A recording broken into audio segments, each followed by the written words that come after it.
Muy bien, bueno, buenos días hermanos a todos. Doy gracias a Dios por este día, en este día que celebramos la Santísima Trinidad en nuestra Iglesia Católica, después de una semana de Pentecostés, de esta jornada que se vivió en estos 50 días a nosotros. Y hoy pues celebrando pues este día, pues les mando un saludo a todos los hermanos que nos escuchan, especialmente también los que nos ven por internet también, por YouTube. Saludo para todos ustedes. Y hoy, pues que vamos a empezar con este programa. Pues quiero decirles algo, pues no, lo que bueno la semana pasada vimos pues que Juan celebró pues el día de cumpleaños del padre Fernando Matuli. Y ahora pues vamos a ver un poco de que, bueno, pues ahorita ya vimos de que el padre Matuli tiene cáncer, ¿verdad? Tiene cáncer, ya dijo. Y como el padre Matuli pues tiene estos sueños también de que en la iglesia haga grandes cambios, ¿no? Grandes cambios, porque seguimos todavía muchas cosas atrasados, 500 años atrasadísimos, en creer que todavía el catecismo en la iglesia lo debemos de tener como hace 500 años. Que hace 500 años pues la mayoría, se puede decir, que era católica, pero ahora desgraciadamente pues ya no se puede hablar a una comunidad que se tiene pensado de que hay que hablar solamente de sacramentos, solamente de misas, y solamente pues llevamos un pensamiento pues erróneo, se puede decir, en ciertas ideas, como el padre Matuli ha contado en sus libros, ¿no? En que pues ahora ya no es suficiente hablar solamente de catecismo a una comunidad que está demasiadamente golpeada, está demasiadamente pues fuera ya ahorita de la realidad. ¿Por qué? Porque ahorita cuántos hermanos, ¿verdad? Le llegan los hermanos separados, y ahora estamos viendo pues que muchos hermanos no están dispuestos a dar una respuesta, ¿no? A dar una respuesta. Entonces el padre Matuli pues está poniendo de que si en la iglesia católica estamos hablando de sacramentos, pero hay que formar a las personas, porque es bueno que les decía como tengamos oración, rosarios, pero sacramentos, pero ya nosotros estamos en el siglo XXI, tenemos que despertar. ¿Por qué? Porque esto nos está asfixiando, ¿no? Nuestras comunidades católicas ya no son tanto católicas, ya son más paganas que católicas, ya somos nomás más domingueros que católicos en la semana. Vamos nomás a misa, hay mucho fervor el domingo, ¿verdad? De ir a misa, o a veces ir a misa, pero como la India María, ¿no? Quemando suela, pongo esta palabra, ¿no? Porque muchos llegamos tarde, ¿verdad? Y a veces nos queremos ir temprano de misa, o sea, muchos como los anglos a veces he visto que cuando van a misa, ¿verdad? Llegan también a la hora, pero nomás reciben la comunión, ¿verdad? Y vámonos. Entonces las iglesias se quedan vacías. ¿Por qué? Porque no hay un conocimiento, ¿verdad? No hay un conocimiento en la palabra de Dios. A veces nos explica la Santa Misa, nos explican tantas cosas. Entonces, en esto se está haciendo vacíos en nuestra iglesia. Entonces, el padre Matuli, pues claro que cuenta, ¿no? Todos los cambios que debe de haber en las iglesias, tanto en sacramentos, tanto pues en la formación, tanto en aclarar tantas dudas, tantos problemas, que a veces pues los padres tienen miedo, ¿verdad? Como la palabra así, porque a veces los padres tienen miedo que la gente conozca o que la gente estudie. Es más movible que la gente hable solamente pues ciertas cosas, pero no que profundice ahora sí en el magisterio, en la iglesia. Entonces, ahora voy a hablar, bueno, pues ayer un hermano, ¿verdad? Un hermano, porque es unos hermanos, bueno, pues ¿qué hacen los apóstoles de la palabra de Chicago? ¿Qué han hecho? ¿Qué ustedes hacen? Ustedes nomás hablan en la radio, no hay nada más, ¿verdad? Entonces, ¿qué hablo? Pues ahora voy a hablar de un hermano, un hermano que donde yo formé una comunidad, gracias a Dios, bueno, no tanto que yo haya formado, pero cómo Dios va haciendo cadenas en nuestra comunidad. Y ahora pues hay un hermano que estuvo en la comunidad de Maywood, de St. James, en la comunidad que yo empecé formando comunidades allí. Y ahí este hermano pues salió pues, y ahora, ayer ya se ordenó sacerdote, ¿no? Para gloria de Dios, este hermano se llama B. Salgado, entonces, de la comunidad de Melrose Park, ¿no? Está la familia allí. Entonces, algunos hermanos fueron para allá, para Acapulco, o más bien cerca de Acapulco, en Guerrero, donde es él. Entonces, le decía que este hermano ahora ya es nuevo sacerdote,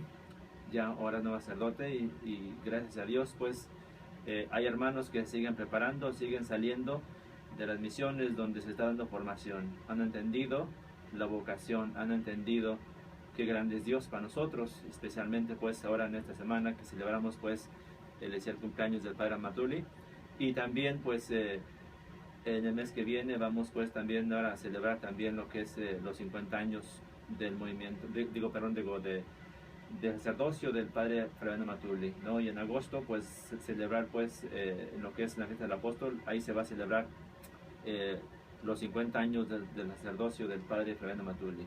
Entonces, saludo para todos pues ustedes los que nos están escuchando en la radio en estos momentos. Entonces vamos pues a dar un paso pues a lo que sigue ahora. Entonces le digo mi nombre es Salvador Rubalcaba Cervantes, soy misionero apóstol de la palabra, promotor y defensor de la fe católica aquí en la comunidad de aquí de los alrededores de Chicago, pero yo radico en la ciudad de Elgin, Illinois. Entonces vamos a empezar con este libro de nuevo. Este libro es de estudio, les hablo de una vez ahorita. Este libro que vamos a hablar ahorita ya de estudio para personas que ya quieren saber más, porque ya les digo aquí, a veces digo que veo que en las comunidades de que a veces cuando se ven en libros lo que a la gente más le importa, más le interesa son los libritos de oraciones, oraciones de un santo, novenas, y a veces hasta oraciones que si no las rezan pues a veces sienten como que son maldecidos, y a veces la gente está asustada. ¿Por qué nosotros estamos en este problema? Entiendo que los santos hicieron lo mejor, pero los santos jamás hicieron oraciones de amenazar que si no las rezas te vas a condenar. En la semana, bueno, que ahora también agradecer a todos los hermanos que fuimos a llevar el rosario a todas las casas, que participamos pues, ¿no? Llevando el rosario, participando en este mes de María. Entonces, en alguna familia por ahí me preguntaba de este libro, ¿no? Entonces, le decía que por qué nosotros nos importa más a veces las oraciones de santos o esas novenas que hacemos, y a veces tenemos que hacerlas porque es una obligación. ¿Por qué? Porque tiene como una advertencia. Si no la rezas, Dios te va a castigar. El último día Dios te va a condenar. No, hermanos, esto no podemos nosotros tener este pensamiento. Mejor leamos la santa palabra de Dios. ¿Por qué hacer las cosas que a veces sí son palabras de santos? Son palabras de santos, pero hermanos, nunca la vamos a comparar con la palabra de Dios. Repito otra vez, ¿no? Son palabras de humanos. Aunque son inspiraciones privadas, nunca van a ser palabra de Dios. Y nosotros tenemos que sacar esta idea. ¿Por qué? Porque estas son supersticiones, hermanos, Son supersticiones de que nosotros creamos en una novena, porque si vamos a juntar nosotros todas las novenas que hay en el mundo de todos los santos, nunca vamos a dormir. Vamos a un ejemplo, ¿qué le pasaba al pobre de Moisés? Moisés ni dormía. ¿Por qué? Porque toda la gente, colas y colas por los problemas. No, hay novenas que podemos hacer, ¿no? Que podemos hacer, pero no decir de que esta novena, un ejemplo, pues, de la Señora de la Misericordia, ¿no? Que se hace todos los días a las 6 de la tarde, ¿no? Pero si hay más santos que hicieron más novenas, todo esto, pues vamos a tomar nomás una, pero no vamos a tomar todas las novenas, todas las oraciones, porque si no, ¿dónde vamos a tener tiempo para comer, para dormir, para leer, para estudiar, para trabajar? Entonces, hay que ver de que hay novenas, pero primeramente vamos a escuchar a Dios. En vez de escuchar a un santo, ¿verdad? En su palabra, claro, en su pensamiento, muy bueno, pero nunca dejar nosotros la palabra de Dios. Nunca dejar la palabra de Dios, y más para estudiar. ¿Por qué? Porque a veces nosotros nos equivocamos Nos equivocamos en muchas cosas y pensamos de que así me lo dijo un padre, así me lo dijo un cura, así me lo dijo fulano de tal, y a veces nos estamos equivocando. Entonces le decía, vamos a entender un poco más esto, ¿no? Entonces vamos pues a empezar, pues, decía, con lo de este libro que decía que son para personas más que ya les interesa más leer, les interesa más estudiar a profundidad lo que nos está pasando en nuestros tiempos. ¿Cómo entender los problemas en nuestros tiempos? ¿Sí? ¿Qué pasa con las familias? ¿Por qué los valores están tirando todos a la basura? Entonces este libro es parte de lo que han tenido pues consecuencia en muchos de nosotros. En muchos de nosotros, ¿por qué? Porque empezamos a creer en ideas que nos están poniendo al mundo, ¿no? Entonces pongo aquí, Apóstoles de la Palabra invita pues este libro a leerlo, que se llama Arquitectos de la Cultura de la Muerte. Es una experiencia de 20 personajes que cambiaron la historia moderna en el mundo. Es la cultura de la muerte. Hoy se contrapone a lo que alguna vez fue la cultura de la vida. En todos los países nacientes e independientes, pues, que fueron saliendo pues de los países, que en sus primeras enmiendas, pues ellos proclamaban y defendían la vida, los valores, y que ahora son ambas que se enfrentan pues en cuestiones como en el aborto, la eutanasia, la eugenesia, la experiencia de embriones y la concepción de la sexualidad, que esta es una investigación que a lo largo del tiempo, en varios procesos, que ha dado pues lugar a un nuevo mundo. ¿Por qué nuevo mundo? Que este nuevo mundo que nos ha traído pues a la nueva cultura de la muerte, ¿sí? A la nueva cultura de la muerte. Entonces, vamos pues a empezar con este libro. Con este libro vamos a ver ahora el tercer personaje. El tercer personaje se llama Ayn Rand, ¿sí? Ayn Rand. Entonces, vamos a ver si esta es una verdadera época de crisis moral. Tu código moral ha llegado a su clímax, a un callejón sin salida, al final del camino. Si deseas seguir viviendo, lo que necesitas no es volver a la moralidad, sino a descubrirla. ¿Quién habla así? No es Zaratustra, sino John Galt. El altar ego filosófico de Ayn Rand, protagonista de su principal novela, La rebelión de Atlas, la crisis moral a la que se refiere es el conflicto entre el altruismo, que sería radicalmente inmoral, y el individualismo, que proporciona la única forma posible de la verdadera moralidad, al altruismo para Galt y para Rand. Conduce a la muerte.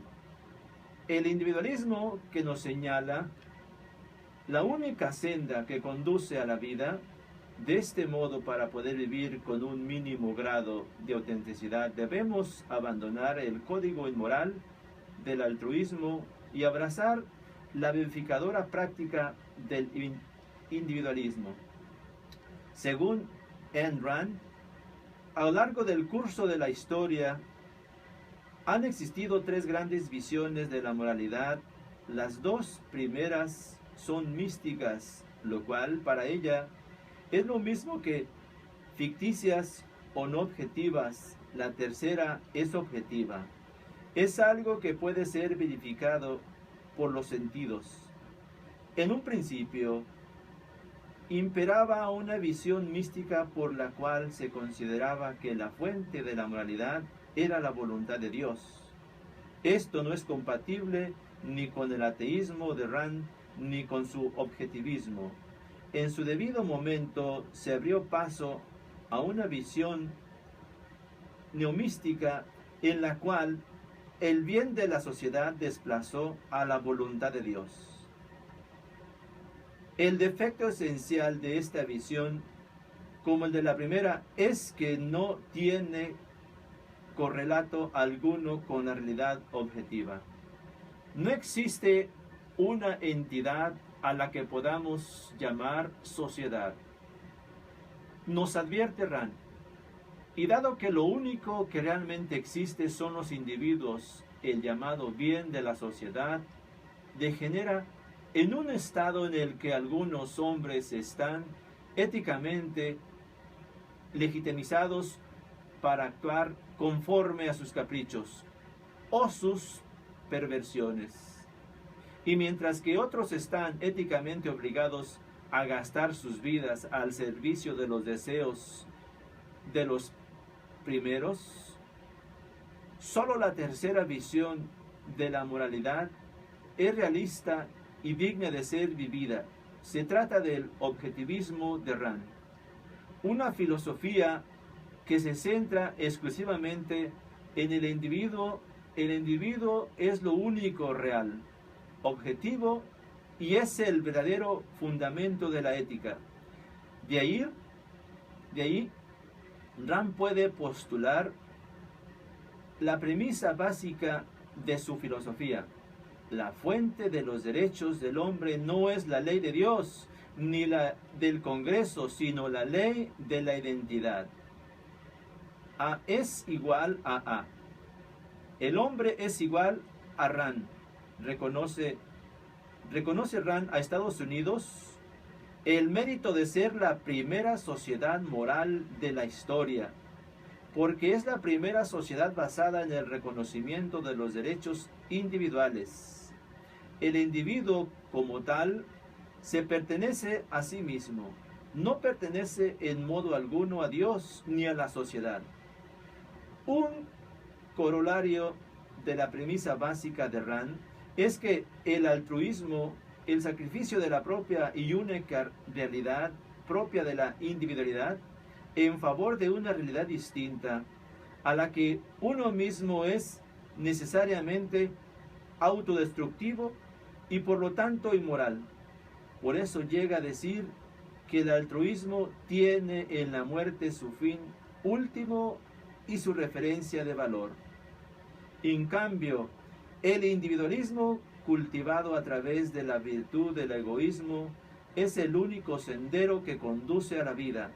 La vida, insiste, puede mantenerse a la existencia solo mediante un constante proceso dirigido a autosustentarse. El destino del hombre es ser un alma hecha a sí misma. El hombre, por lo tanto, tiene derecho a la vida. Pero con esto Rand no pretende decir que ese derecho a la vida genere la obligación de los demás de defenderlo y sustentarlo. Tal concepto de derecho a la vida implica una forma de altruismo y consiguientemente es contrario al bien del individuo. De hecho, para Rand, constituye una forma de esclavitud. Nadie puede ostentar el derecho de imponer a otro una obligación no elegida, un deber no gratificado o una servidumbre involuntaria. No puede existir un derecho a esclavizar. Es más, no existen los derechos de grupo, puesto que un grupo es una realidad individual como resultado. Rand niega firmemente que grupos tales como los no nacidos, los agricultores, los empresarios, etc., tengan derechos particulares. La noción que tiene Rand del derecho a la vida comienza y termina en el individuo. En este sentido, derecho a la vida significa el derecho que tiene el individuo a perseguir a través del uso racional y de su capacidad de elegir. Cualquier cosa que necesite para mantener y cultivar su existencia, la vida de un organismo en su referencia valorativa, todo lo que hace avanzar su vida es bueno. Todo lo que la amenaza es malo. Como dice Rand a sus lectores a través de John Galt, solamente existe una alternativa fundamental en el universo: la existencia o la no existencia. La existencia del hombre debe permanecer en la existencia. Este es el mandato del individuo y la utilidad de la virtud del egoísmo. La no existencia es el resultado del altruismo y se escora hacia la muerte. Sacrificarse por los propios hijos, nacidos o no nacidos, por los propios padres ancianos o por otros miembros de la familia, se convierte en anatema. Rand quiere que surja una cultura de la vida, pero en su visión, esa cultura únicamente está compuesta de individuos que de forma egoísta escogen sus bienes privados en orden a su propia existencia. Si se hubiese compuesto un himno para una filosofía proabortista, habría venido de la pluma de Ayn Rand. El hombre tiene que ser hombre por propia elección.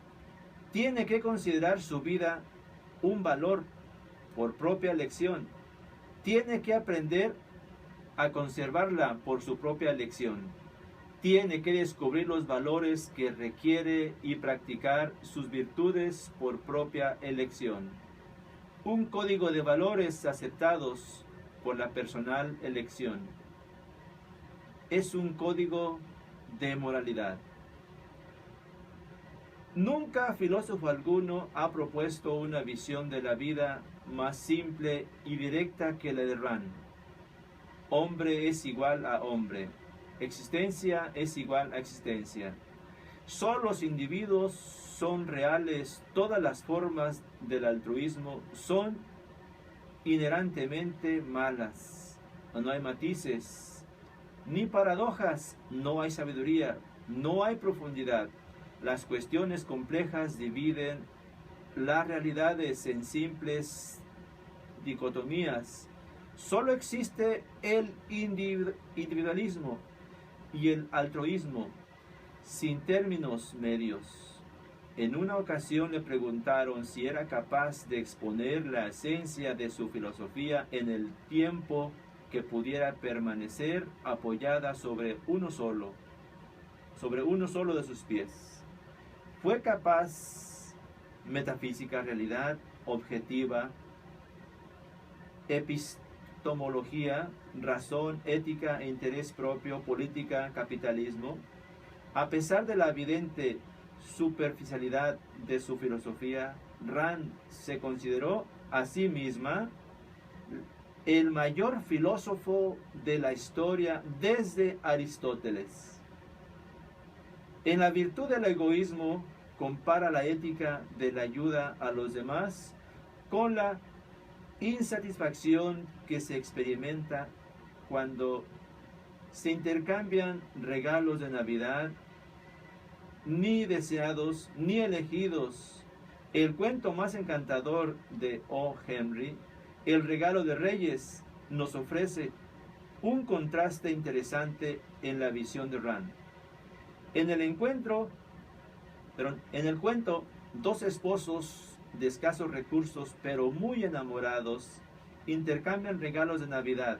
El marido vende su reloj para poder comprar a su esposa un juego de peinetas con las que adornar sus maravillosas trenzas. La esposa vende una cadena para su reloj de bolsillo. Los regalos son exquisitamente antiprácticos, pero al mismo tiempo revelan algo infinitamente más precioso: el generoso amor mutuo que se profesan los esposos. ¿Qué de dicho? Dice el autor a sus lectores como epílogo a la historia: que de todos modos los que intercambian presentes, estos dos fueron los más sabios. Ellos son los Reyes Magos. Rand, por supuesto, era una enemiga acérrima del cristianismo, pero su tipo particular del egoísmo, que parte de que cada uno de los individuos son superhombres nietzscheanos, la convierte en una enemiga del amor. Sus escritos presentan una conciencia tan elevada y endiosada que es imposible de ser vivida por mortal alguno. El autor y crítico literario Whittaker Chambers también afirma en una ocasión acerca de la rebelión del Atlas: después de toda una vida de lecturas, no recuerdo ningún otro libro en el cual se mantenga de forma tan incesante al tono tal de primordial arrogancia. Sus entridencias no conocen descanso. Su dogmatismo carece de todo atractivo. Pero el dogmatismo de Rand sí que tiene atractivo.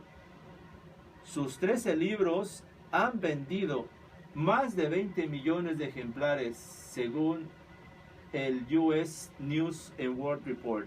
Sus libros venden más de 300,000 ejemplares al año. La Ayn Rand Society florece, al igual que su boletín objetivista que ella fundó. Sus seguidores son muy numerosos y muy comprometidos, y muchos de sus discípulos son fanáticamente devotos de su pensamiento. Existe incluso una rama particular entre los randianos llamados los randroides, que creen en la verdad según Ayn Rand y solo según Ayn Rand. Desde 1997, el Ayn Rand Institute se ha opuesto frontalmente al voluntariado a través de su programa de formación contra la servidumbre. Brinda a los estudiantes la posibilidad de cumplir las exigencias académicas de sus escuelas relativas a trabajos de voluntariado, paradójicamente trabajando para abolir el voluntariado. Es peligroso que el gobierno promueva moralidad alguna, dice el director de comunicación de Ayn Rand Institute, especialmente la ideología antiamericana del sacrificio y del servicio en el voluntariado. Se ha llegado a rodar una película para televisión basada en la vida de Ayn Rand, y hay un sello de correos impreso en su honor. En internet puede encontrarse una previsible defensa del aborto. El embrión es claramente prehumano. Solo las nociones místicas del dogma religioso tratan a este montón de células como si constituyesen una persona. Propaganda a favor del suicidio asistido, la racionalidad en interés propio y diatribas contra el Papa. No hay nada más peligroso que la fe como guía para la vida. ¿Quién es esta mujer que ha tenido tanta influencia en la conformación de la cultura de la muerte?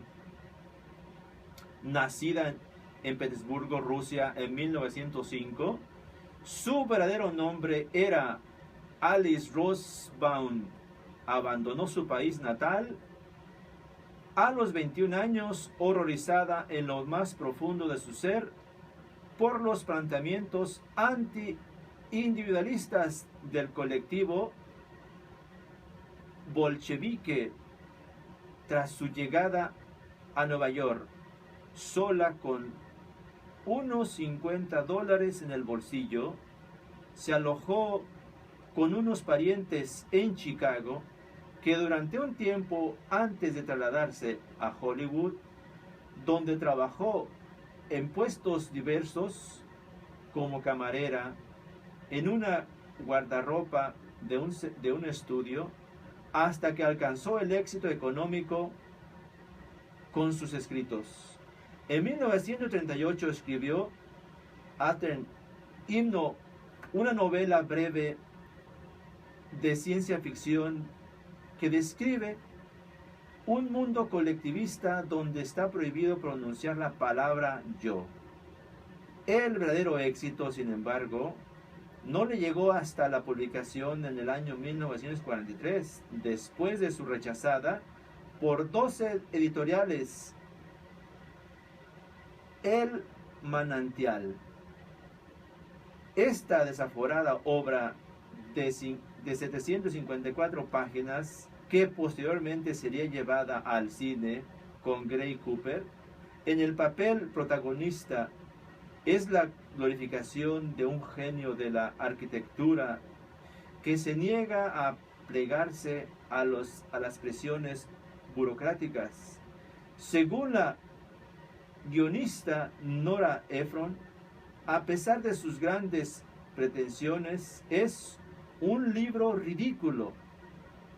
En el año 1957, Rand produjo su gran obra, La Rebelión de Atlas, en la cual estableció el canon de su código de interés propio. Utiliza el personaje principal, John Galt, como voz para expresar su propia filosofía. Juro por mi vida y por el amor que le tengo que nunca viviré al servicio de otro, ni pediré a nadie que viva a mi servicio. La Rebelión de Atlas se convirtió en una obra de culto, particularmente entre los universitarios de los 60, aunque los críticos no fueron precisamente benévolos con ella. Muchos la consideraron demasiado simplista y didáctica, un capricho ingenuo y dibujado en blanco y negro. Ruth Chapin Blackman la consideró polémica, inadecuadamente disfrazada de novela. En el New York Times Book Review, Granville Hicks la encontró poco convincente, y es que a pesar de que la señora Rand proclama a voz en grito su amor a la vida, parece que el libro ha sido escrito a fuerza de odio hacia ella. El libro estaba lógicamente llamado a enfurecer a los cristianos. En un pasaje, John Galt afirma que está mal ayudar a un hombre que no tiene virtudes. Ayudarle por el simple hecho de sufrimiento, aceptar sus faltas, aceptar su necesidad como una justificación. Ante esto, el crítico John Chamberlain escribió que la señorita Rand no debería haber intentado reescribir el Sermón de la Montaña. En otras recesión, se considera La Rebelión de Atlas una obra dolorosamente desagradable. Otro crítico, en términos menos dramáticos, dijo: lo considero un libro notablemente estúpido. Mientras negociaba con Random House la publicación de La Rebelión de Atlas, Bennett Cerf intentó persuadirla de que acortarse el explosivo discurso de 38 páginas de John Galt. Su respuesta le dejó paralizado. ¿Cortaría usted la Biblia? Pero hay que insistir en que otros pensadores y críticos eminentes mostraron mucho menos entusiasmo que Rand con respecto a sus textos sagrados. El sociólogo Peter Berger ha dicho: es difícil conceder un lugar importante a Ayn Rand. Como novelista o como pensadora, Gore Vidal escribió: Ayn Rand es una retórica que escribe novelas que nunca ha sido capaz de leer. George Gilder se lamentaba del hecho de que Rand evitara entrar en la cuestión de la familia, una institución que no puede en modo alguno sobrevivir sobre la base del principio del interés propio y aislado, simplemente ignorándola. Y sin embargo, sus libros siguen teniendo influencia en su éxito de ventas. The Closing of the American Mind.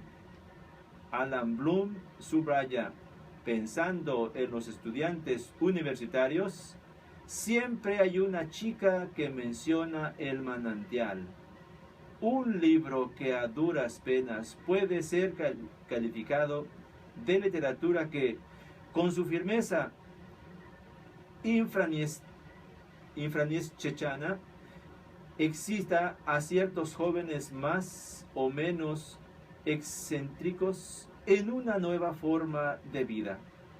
Un profesor de inglés de la Universidad de California en Berkeley, que regularmente realiza encuestas sobre los hábitos lectores de sus estudiantes, descubrió para su disgusto que El manantial era el libro más popular entre ellos. La biografía de Ayn Rand, escrita por Barbara Branden, The Passion of Ayn Rand, nos hace aún más sorprendente el enorme éxito de su biografía. Desde el punto de vista moral, Rand era una persona especialmente poco atractiva. Branden nos cuenta cómo su propio marido, Nathaniel, y Rand explicaron racionalmente a sus respectivos sorprendidos esposos cómo su prioridad moral y su individualismo racional justificaban la relación amorosa que estaban manteniendo. Este arreglo a cuatro bandas no fue del agrado de los afectados. El marido de Rand intentó refugiarse en el alcohol y Bárbara sufrió varios ataques de pánico. Durante uno de esos ataques pidió ayuda a la que había sido su amiga durante 19 años. La respuesta de Rand fue fría como un reptil. ¿Cómo te atreves a pensar en ti misma en lugar de pensar en mí? Pero cuando su amante, Nathaniel Branden, se hizo con una nueva amante, más joven que ella, Rand se enfureció. Branden le pidió tímidamente disculpas por haberla rechazado al considerarla un valor menor. ¿Cómo te atreves a hablar de mí como un valor menor?, respondió Rand. No se trata de eso. Es mucho peor. Esa chica no es nada. Enfurecida por el hecho de que Branden la rechace, se juró a sí misma que lo destruiría. Estás acabado. Te destruiré igual que te construí. Te denunciaré públicamente. Te destruiré del mismo modo que te creé. ¿Qué te crees tú, hombre? Tu riqueza y tu prestigio, no tendrás nada.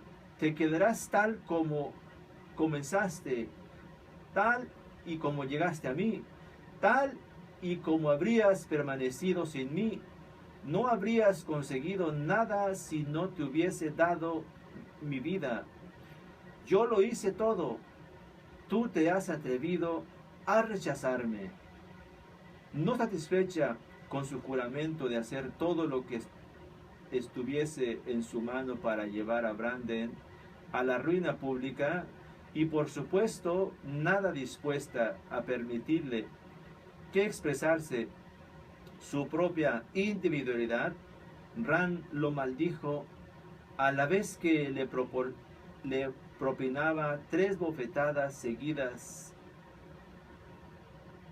Lo echó de la casa.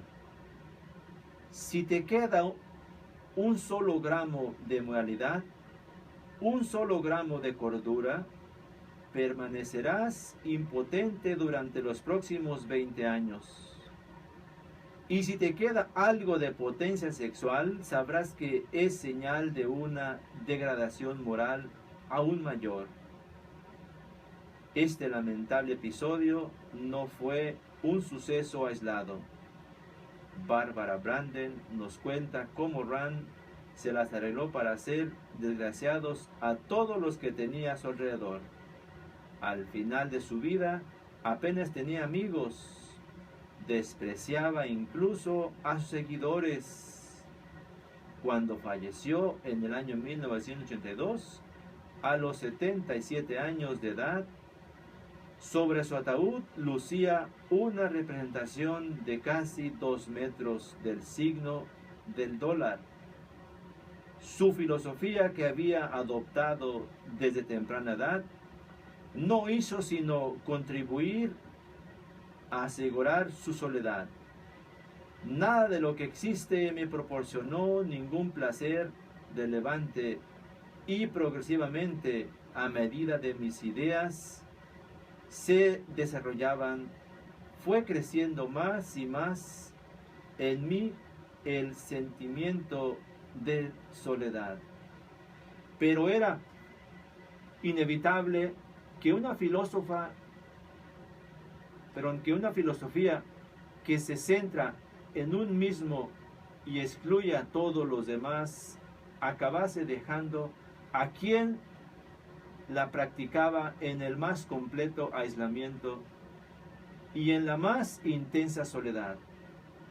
La filosofía de Rand no puede ser vivida ni por ella ni por nadie. Una filosofía así difícilmente puede servir a la construcción de la cultura de la vida. No puede ser vivida porque se basa en una antropología errada. El ser humano no es un simple individuo, sino una persona como tal. Es una síntesis entre su condición única y como individuo y su participación en la comunidad. El hombre es un ser trascendente, es más que su individualidad. En una ocasión Rand escribió: el hombre no puede escapar de la necesidad de la filosofía. Su única alternativa está entre si la filosofía que le guía es elección suya o producto del azar. En lo que se refiere a esta afirmación es similar a lo que dijo G.K. Chesterton. La filosofía no es más que pensamiento que ha sido conscientemente pensado. El hombre no tiene otra alternativa que elegir entre verse influido por un pensamiento que ha sido pensado o verse influido por un pensamiento que no había sido conscientemente pensado. Lo que distingue a estos dos pensadores tan radicalmente diferentes tiene que ver con la verdad. A Rand no le preocupa nada más que ella misma. En consecuencia, la verdad se disolvía en su conveniencia personal. El orgullo era la predisposición fundamental de la que partía el desarrollo de su filosofía. Para Chesterton, la soberbia es la falsificación de los hechos a través de la introducción del ego. Al entender que el hombre no es más que lo que ella entendía que ella misma era, es decir, un individuo, Rand no fue capaz de ver la verdad del hombre más allá de sí mismo. Chesterton sí que vio más allá y se consideró honrado por alinearse junto al hombre común, que es también hijo de Dios. Para Chesterton, la verdad sobre el hombre es que es las tres cosas a la vez: individuo, miembro de la sociedad e hijo de Dios. Los griegos tenían dos palabras para expresar la noción vida: bios y zoe. Bios representa el sentido biológico individual de la vida que late dentro de cualquier organismo. Esta es la única noción de la vida que cabe encontrar en la filosofía de Ayn Rand.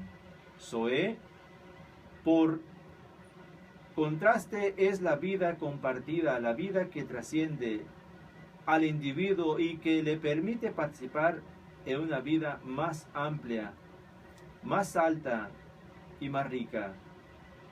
Esta participación, como afirma Karol Wojtyła, en persona y acción, consiste en compartir la humanidad de todos los seres humanos. Es precisamente a partir de la participación de la humanidad de otros, como la persona es rescatada de la individualidad y descubre su verdadera identidad.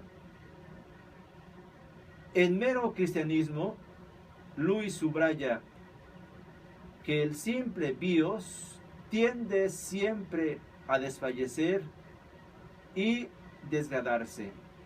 Necesita continuamente las aportaciones de la naturaleza en forma de aire, agua y alimento. Si quiere continuar viviendo, considerado nada más que como bios, el hombre nunca puede alcanzar su destino. Zoe sigue explicando Lewis, es una enriquecedora vida espiritual que está en Dios desde toda la eternidad. El hombre necesita Zoe para ser verdaderamente el mismo. El hombre no es simplemente un hombre, es un compuesto de bios y zoe. Por supuesto, bios tiene un cierto parecido simbólico con zoe, pero solo el tipo de parecido que existe entre una foto y un lugar, entre una estatua y un hombre que pasase de tener bios a tener zoe, habría sufrido un cambio tan grande como si una estatua hubiese dejado de ser una piedra tallada para convertirse en un hombre.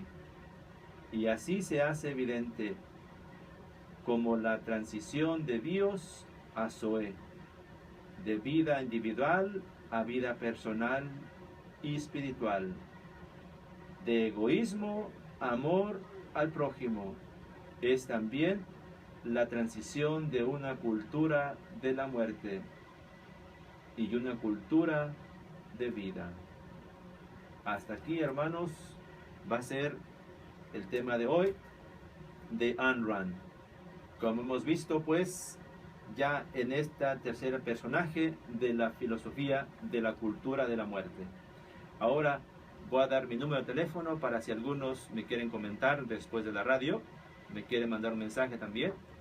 ¿Qué están entendiendo acerca de esta cultura de la muerte? Voy a dar mi teléfono. El teléfono es área 847-427-9345. De nuevo, otra vez doy el número para si no estaban ahí con el lapicero, pero pueden otra vez apuntar el número. El área 847-427-9345. Y mi nombre es Salvador Rubalcaba. Y también, si quieren también sigan también dando donaciones, ¿verdad? Para la ayuda de la radio, porque sí cuesta un poquito estar aquí en la radio cada semana. Entonces buscamos pues hermanos que nos ayuden como siempre en sus oraciones, pero también que puedan también aportarnos una ayuda necesaria, porque siempre la ocupamos mucho para seguir en el aire. Entonces, ya acabando ya aquí en este programa. ¿Qué les quiero decir acerca de estos filósofos de la cultura de la muerte? Que nosotros ahorita en ese tiempo estamos tan influenciados, ¿sí? Ahorita como estamos viendo esta filósofa que se creía una de las más grandes filósofas de la historia. Entonces hay que ver, fíjense, de que nosotros como católicos tal vez todavía no entendemos este libro que estamos leyendo. Yo lo que trato es ahora de dar con ustedes es de que se esfuercen por estudiar libros que nos ayuden, no que nos destruyan.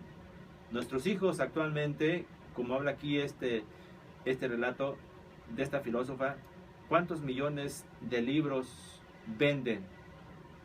Y que nuestros hijos los compran, y que peor nosotros se los compramos a nuestros hijos, que pensamos que son buenos esos libros. ¿Por qué no informarnos antes? Porque lo que estamos creando mucho de nosotros, que nos venimos de nuestros países para tener una vida mejor, aquí se nos están acabando nuestros valores, nuestros hijos. Pensamos darles herencia, pensamos darles todo, pero no le estamos dando lo más grande, la herencia de nuestra fe cristiana. La herencia de que conozcan nuestra fe católica, porque no se vale de que alguien venga de fuera y que nos empiece a insultar nuestra fe católica. Tenemos que ponernos a estudiar, hermanos, porque ¿qué es lo que está pasando en Medio Oriente? ¿Cuántos hermanos están muriendo? Mueren de hambre, mueren en el camino por el desierto porque son perseguidos. Pero quieren seguir viviendo, quieren seguir viviendo. Los países que supuestamente están luchando contra ellos no están haciendo nada porque nomás están jugando con el pueblo. ¿Por qué? Porque esos mismos países están vendiéndole armas a estos terroristas. ¿Por qué? Como contaba el Papa Francisco el año pasado, que estamos en la Tercera Guerra Mundial. ¿Por qué actualmente los países no están haciendo nada por defender vidas? Es lo mismo que estos filósofos están haciendo en estos tiempos. Que hay tanta influencia. Los candidatos que estamos viendo en este mes para las elecciones, como en México, ¿por qué están proponiendo el aborto? ¿Por qué están poniendo pues la eutanasia? ¿Por qué niños, ahorita estaba viendo en la semana, por qué niños están matando ya a otros niños? Ya no son personas adultas. Porque nosotros mismos le estamos dando las armas. Démosle juegos, démosle toda clase que aleja a Dios, toda clase de juegos, toda clase de diversiones, y vamos a ver, nosotros nos vamos a estar arrepintiendo toda nuestra vida. Le queremos dar a nuestros hijos que tengan doctorados, que tengan licenciaturas, pero no le estamos dando la fe. Es una desgracia para nosotros porque aquí se está perdiendo los valores. Entonces, hermanos, yo les invito a que sigamos estudiando nuestra fe católica, sigamos estudiando nuestra historia, sigamos estudiando la palabra de Dios. Por eso, en este mes que viene ya de julio, va a venir también un padre de apóstoles de la palabra. Si alguien por ahí quiere tal vez alguna misión por ahí, en la semana me puede hablar. Doy el número otra vez de nuevo. Mi número es el área 847-427-9345. Para decirles que en julio va a estar aquí en Chicago 2 semanas el padre Robin Mora. Va a venir con un seminarista. Entonces él va a estar en una iglesia, ahorita me recuerdo una iglesia que es Santa Domitila. Entonces, para invitar a todos ustedes que estén pues en este mes atentos, que Juan va a tener un padre la próxima semana. Entonces, me despido de ustedes. Que Dios los bendiga. Hasta la próxima. Bendiciones para todos.